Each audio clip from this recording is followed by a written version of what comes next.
En fait, nous menons un programme de coopération cofinancé par l'Europe et la région Réunion, par l'Europe via un instrument qui s'appelle Interreg 6. Je suis pour ma part le directeur des stratégies du Grand Port Maritime de la Réunion, qui est un port français et partenaire des ports des îles de l'océan Indien.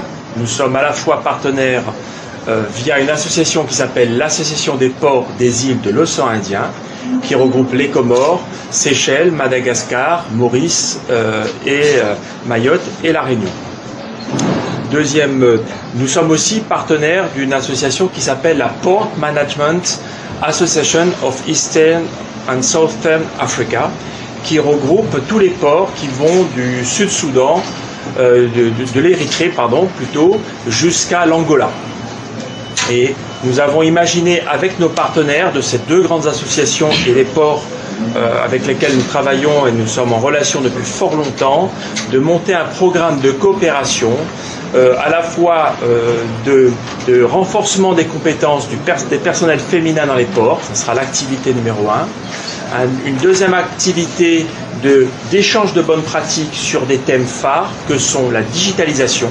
Aujourd'hui, nous avons mené une première réunion sur la digitalisation, mais aussi sur d'autres thèmes que sont le port vert, à savoir la gestion environnementale des ports, et on va peut-être parler de déchets dans les jours qui viennent.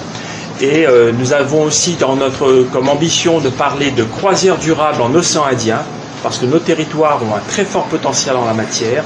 Et enfin, des échanges de bonnes pratiques sur les métiers de fonctionnement général du port, que sont les métiers de la capitainerie, les métiers de la manutention, les métiers du contrôle des marchandises et plus encore.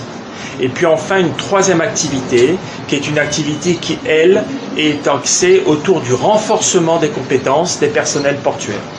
Des personnels portuaires et de leur écosystème.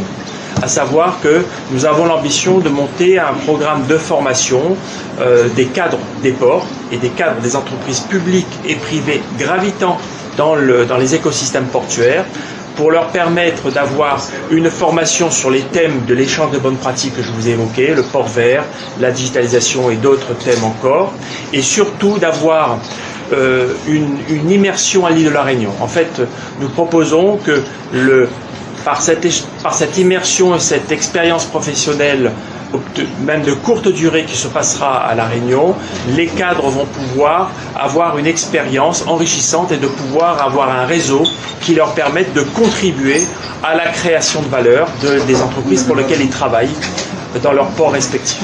Et enfin, nous avons également un programme de formation et surtout d'expérience professionnelle de personnel ouvrier et agent de maîtrise dans 3 métiers que nous ciblons, marin, docker et maintenance industrielle.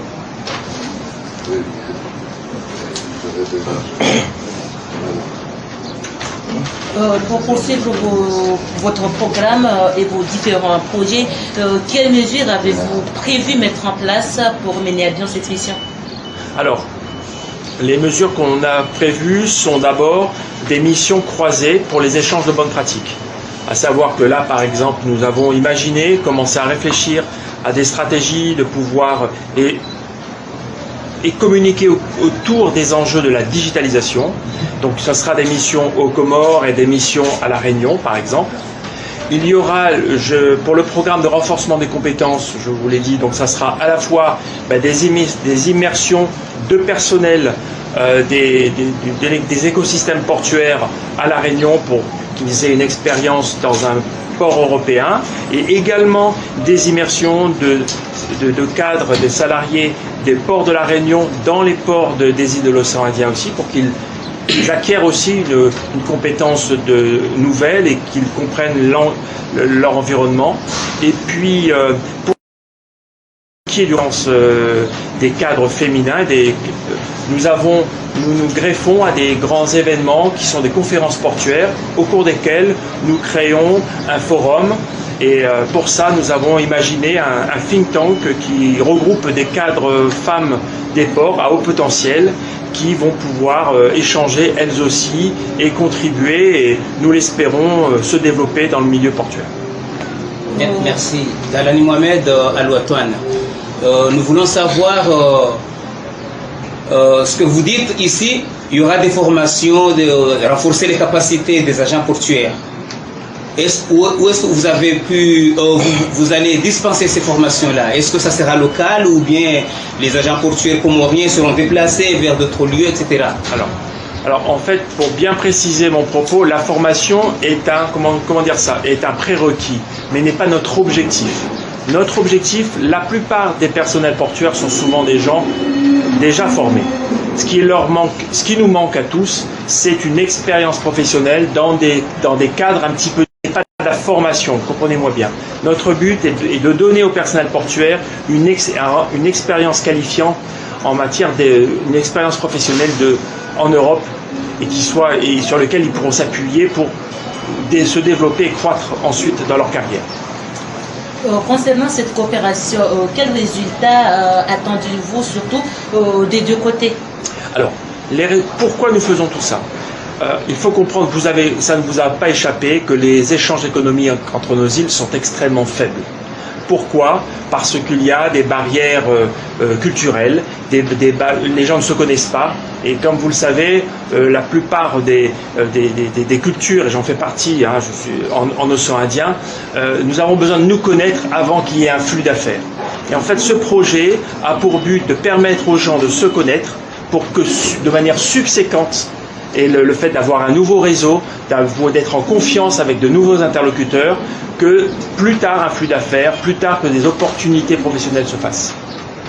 Voilà. Le but, c'est vraiment de créer un lien qui ne soit pas un lien tout de suite, un lien avec des objectifs commerciaux immédiats, mais de permettre aux gens d'avoir une relation positive et ensuite qu'ils puissent se projeter ensemble sur des projets. Donc à terme, ce programme de formation, ce programme d'expérience professionnelle plutôt, je recadre, a pour but de manière inclusive de pouvoir renforcer les échanges par la digitalisation, par d'autres moyens, pour que les ports et que nos volumes d'affaires puissent augmenter. Et ça se fera au prix d'un investissement sur les cadres et agents des ports et des entreprises qui y travaillent.